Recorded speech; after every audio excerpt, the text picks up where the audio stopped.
morning, day 4. I hope you all feel brilliant. The purpose of my remarks here really are to talk about the biochar industry and where we go from here. And I think it's important to realize what goals we have. As a biochar community, we have global goals that we've talked about in the last 3 days, including food security, elimination of hunger, climate, soil fertility, and environment. But to drive this whole process, we need the biochar industry, the biochar businesses to be sustainable. And so I think there are some things that we need to do to move that forward. And we also have organizational goals. We need to have a sustainable U.S. Biochar Initiative. And I'll say a couple of words about that. And so I kind of lined up an eightfold path of marketing, research, government finance, different areas in which we need to be, we've talked about needing to be aware and put some more emphasis on. I think one of the big messages so far in this conference has been, in marketing biochars, we're advertising too many benefits. Don't confuse the market. We hear trim and focus the message, repeat the same message over and over again to the same people. We're trying to tell too many things to too many people. We've heard a lot about the need to learn, to educate, to demonstrate. We've also heard, don't lead with climate change, even though climate change is an important value to all of us, that it's probably not the most marketable attribute to lead with, but it's a very compelling benefit. We've also heard engage youth as agents of change. And I think it's important to recognize the contributions of youth. We've had some excellent seminars, starting with the farm training on Sunday. The Cornell students gave an excellent training session. For those of you who don't know, I'd like to point out that our youngest presenter at this conference is a 17-year-old senior in high school who's presented her work in international forums and even briefed President Obama on biochar in the White House garden last spring. We need market-positive goals for biochar. David Yarrow says we need to simplify this thing. We need to concentrate on things like food production, increase food production through fertile soils. Again, a simple message. Carbon-smart farming, fertile soils through carbon-negative processes. Present biochar in a business and a marketing way in something that is understandable and simple to the consumer. We need to make biochar products that suit applications. We know how to make a lot of different biochar products now. We're having a different conversation in this conference than we did 3, 4, and 5 years ago. We're talking about different things. We get the feeling that this conference is somehow better or more productive than previous conferences, and part of that, I think, is because we're learning more. We've got a lot more experience. We need to engage markets and market sectors that'll support biochar. You know, who cares? Who's going to be interested in biochar? We've heard that we should take advantage of local market opportunities, local food, community-supported agriculture. The liquid fuels, we heard the liquid fuels carbon-negative fuel pitch, and traditional markets like retail gardening and organic and conventional agriculture, environmental protection and soil remediation. Well, I have Sanya. But also things like water quality, organics recycling, and existing carbon markets. Agriculture as a market area, something we need just to do more of what we're doing now. We need to look at all of these individual markets that some of which I've listed. We're engaged in all of these markets. We have producers, suppliers. In our region, we've got a number of suppliers that are working in each of these areas. We need to back up these products with good research and justification to demonstrate that biochar can deliver on these promises. In biomass heat and power and organics recycling, same kind of thing. We've talked about high carbon wood ash yesterday. We talked about char co-products. We've talked about landing a pyrolyzer next to an existing power plant or next to an existing biomass chemical process. We've talked about compost enhancement with biochar product. We just simply need to do more of these. We need to be creative about new products, thermal RECs, renewable energy credits. There's the potential, a pathway for doing that that's being worked on by the Biomass Thermal Energy Council, and we heard about how that could happen here in the Northeast. Stormwater filtration, erosion control, we're working in all these areas. We have research demonstrations going on. We have products that are being made, specialty products like the permamatrix products, filtration products. We need to build our knowledge about how these things work so people like James Gasper don't wind up coming in as the second person to the play and hearing that, oh, well, biochar killed the product. It doesn't work. Forestry, we don't think too much about forestry applications, but we have obviously a huge forestry resource. We need to continue to work on things like post-fire seeding, erosion control, seedling outplanting, slash conversion. These are things that we're working on now. We just simply need to do more of that. One area I believe we need to do more in, and we can from a commercial point of view, is what we call ecosystem services, carbon, sustainability, wildlife, and climate. We need to move this voluntary carbon, or the verifiable carbon offsets and the carbon protocol forward so that we can have monetized carbon benefits, and by that I mean bragging rights. I think that from a dollar point of view, we've been told that the carbon benefits of biochar today are not worth very much, but they certainly are worth a lot as an attribute, as a commercial product, if you can say that your product leads to or provides carbon benefits, even though it's not monetized. Research, demonstrate, educate. We've heard a lot of that in the last 2 or 3 days. We've heard that we need volunteer producer standards and following product specifications, following IBI protocols. We've heard that the lack of standards for biochar and biochar systems will limit growth. So we need to take all that hard work we did within the IBI to develop protocols and turn those into product standards, product specifications. We need to get those specifications into agency specification protocols so that the engineers, those that are the people who are specifying projects where, and soil scientists, agronomists, and so on that are specifying projects can specify biochar so that my state Department of Agriculture can look at a reference and find a definition of biochar, which they can't do today. We've got some of that in progress, but we need to keep going, keep doing it. We need innovative research. We need to train youth through research and education, train markets in biochar and biochar needs.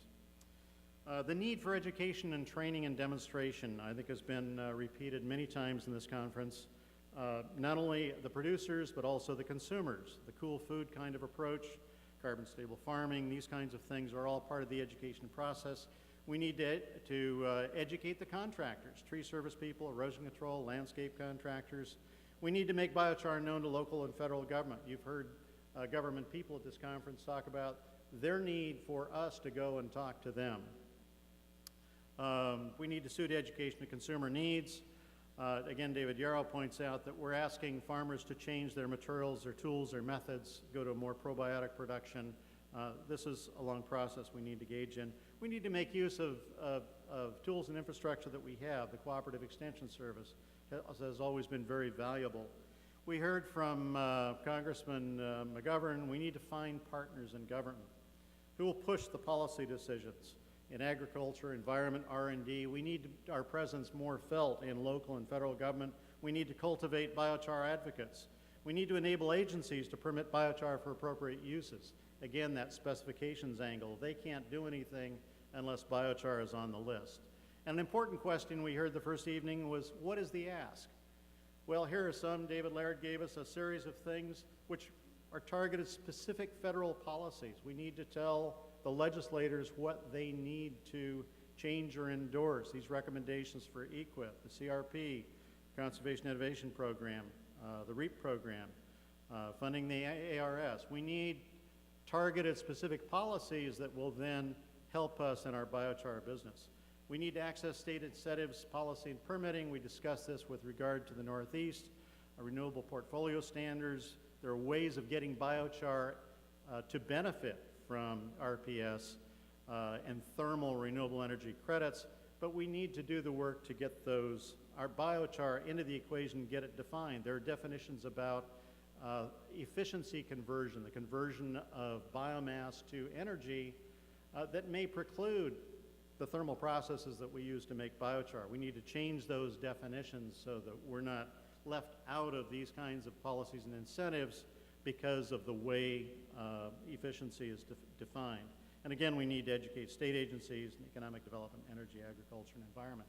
And as I mentioned last night, I've been impressed by the way in our region in the Northwest, We've had very strong support from our state agencies, our departments of environment, our Department of Forestry, agriculture. All of these people are piling in and say, okay, let's really work this biochar thing, see how we can make it work. So funding, we talk a lot about funding. Who will fund the biochar entrepreneurs? How do we make biochar credit worthy?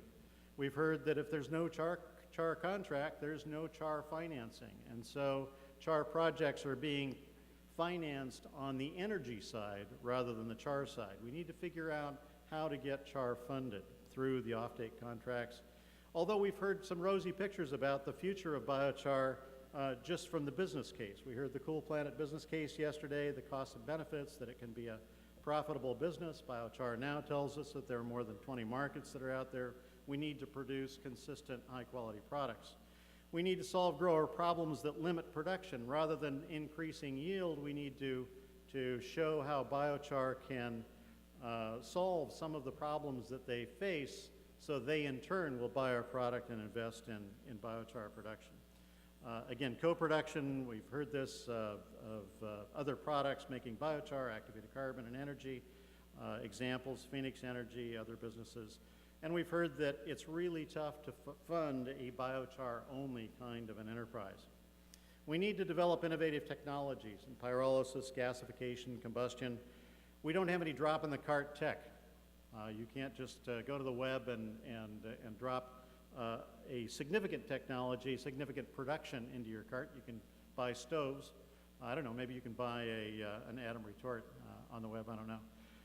Many of the systems that we've seen developed so far are of the low-cost systems are labor-intensive, and low in production and making a very high-cost product.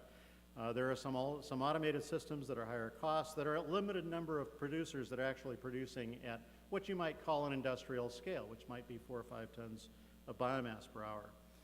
Many of my clients, many corporate organizations won't buy a technology unless it follows the 3x3 rule. That is, that there are 3 commercial plants that have been operating for 3 years. How many systems do we have that are making biochar can claim that? Not many yet. We need safe, reliable, and maintainable systems. We need to match technology with product quality.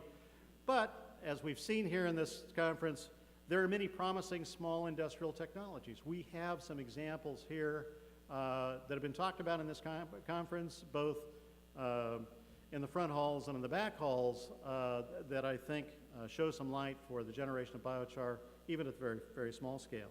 I want to give an example of technology development, a technology that I call our most successful engineering failure. 40 years ago, in one way or another, I was making biochar. This is the Willamette Valley. We grew at that time 270,000 acres of grass seed. We burned the fields. And we burned the fields. We'd been burning the fields since 1938 when one of my relatives planted ryegrass for the first time because there was a disease problem, an ergot problem. It took them 10 years to solve the disease problem, and the solution was burning the straw. And so we were burning 1 million tons of straw a year. And from kind of the international literature, we find that we probably were only laying down about 80 to 160 pounds of carbon per acre in the process of doing that open burn. Plume a couple hundred feet tall, and we could do 100 acres in half an hour with 2 men and a match. We had very good agronomic benefits. It improved seed quality. It made Oregon the top seed producer in the world. We had 95% of the market. We reduced disease without using chemicals. It was a natural process. We returned nutrients and carbon to the ground. But and it was cheap, $4 an acre, $50 per ton of carbon that we put down. But we had air quality problems, health and safety problems, those particulates, less than 10 microns, huge quantities, and big environmental problems. We had things we call Black Tuesday. We had regulation. We went through a phase out. And so we were retained as a company to develop a technology, a space-age technology. We had just landed people on the moon, so of course we could solve this with a technological solution. And so we built a whole family of what we call mobile field sanitizers. These devices, in today's money, would cost between $125,000 and $300,000. It took 2 people to operate them, one to pull a tractor to drag the moving firebox across the field, another in a fire rig with a squirt gun to make sure the fire didn't get away. We accomplished the agronomic needs that we needed to. We achieved in the temperature profiles, we achieved the temperatures we needed to kill the diseases, kill volunteer seeds, but not too high a temperature so we didn't affect the microbial activity in the soil. We did a staged combustion process in which you can see behind the machine we laid actually a pretty heavy carpet of carbon. There were virtually no emissions. The camera crews that came running out couldn't find us. They would go film a big plume and say, well, this is an environmental problem, and that wasn't us, that was a tractor running pretty fast and developing a high plume of dust. And so I call this a successful technology that failed economically because we could do the agronomic job, we accomplished the environmental job, we burned thousands of acres with it. We built 8 of these things and we burned thousands of acres at 3 to 6 acres per hour. Pretty slow, about as fast as you can walk. But couldn't afford to own and operate it. So it was a kind of technology, the reason I demonstrate this, we were laying down with the machines 200 to 300 pounds of carbon per acre. We had fantastic yields, which we couldn't advertise, because if we advertised the yields, then the legislative mood at the time would be to legislate that every farmer had to have one, and our 1,500 farmers in the valley couldn't afford them. So let's not develop these kinds of technologies that technically work, but we can't afford to use. We need affordable technologies. We need strategies. So just to sum up, some strategies for a sustainable biochar business, to name a few that we've discussed here. Select bankable products, biochar, compost, dried or densified products, combinations of products. Make more than just biochar if need be. You need the cash flow to make the business run. So make a range of products and work the markets. To me, it's very obvious which biochar producers have been out there working the markets because they have the direct feedback from the users of what works, what doesn't work, and what attributes they need in their biochar product. Support research and analysis. Through collaborative means, we try to generate as much research as we possibly can in our area. We've had some very productive relationships with various institutions, both private laboratories and public institutions. As a producer, set high standards for performance and consistency. We just have to do that, or as Mike Flynn, whom some of you know, calls himself Mike the Worm Guy, does vermicompost and so on. He says if you don't set high standards for performance and consistency, you don't get another bite at the apple. They're not going to buy your product again. Consider existing combined heat and power. Why not make biochar at an existing biomass plant that already has the infrastructure for the biomass, dump the gas into their boiler or whatever, and benefit from existing infrastructure, because the cost of making electricity has a high marginal cost. And the capital costs for a biomass plant are roughly equal to, or for a biochar plant are roughly equal to a biomass plant with similar production. Small systems, everybody wants a small, affordable, low-cost system that will make as much as they need. That's really a tough challenge. It's the kind of challenge that I showed with the field burner. And make use of local production and local resources. We've heard that several times here at the conference. Here's an example in the Pacific Northwest. If you look within a 30-mile radius of existing biochar producers, these are the 20-odd producers we have, there's more than enough resource to support those plants or even substantial biochar production. Where are the markets? We need to do this kind of regional mapping.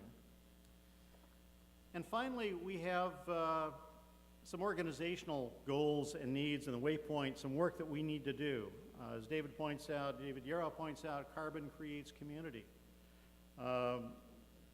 By getting together in these organizations, we have a collective product experience that helps move us forward. It helps us educate consumers, farmers, resource managers, helps us demonstrate effectiveness, helps us find partners in government, and helps us support biochar in, for example, community-supported agriculture, and we benefit from the local services we have available to us, like cooperative extension, when we get together and demonstrate a need, a constituency. And that's as far as the comments that I have to say about business development. And I want to point out, kind of out of turn here, there are 6 of us that are on the board of the U.S. Biochar Initiative, and we're concerned about the future of this organization. We need to reorganize this organization so that we can move forward. We have 6 board members, 5 are here. Our youngest member, Jason Armbo, is not here.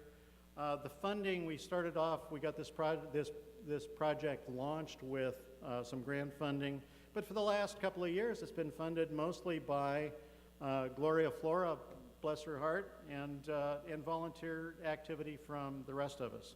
So we need to find a way to make this organization sustainable. The conferences have been put on by the local hosts, so University of Colorado, Iowa State University, Sonoma Biochar Initiative, Pioneer Valley Biochar Initiative have found ways to fund these conferences in which we have these gatherings.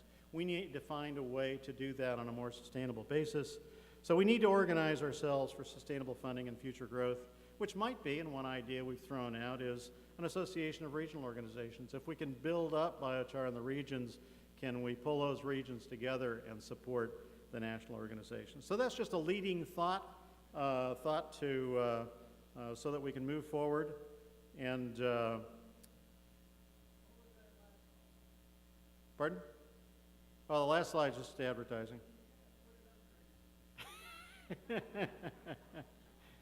You know where to find me. Anybody who gets on the biochar listserv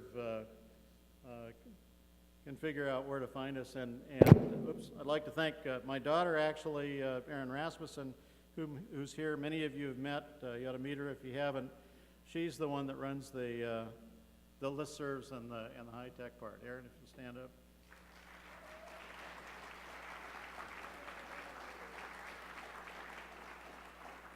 A lot of people don't realize how much time and energy and money goes into keeping the conversation going, but we enjoy it.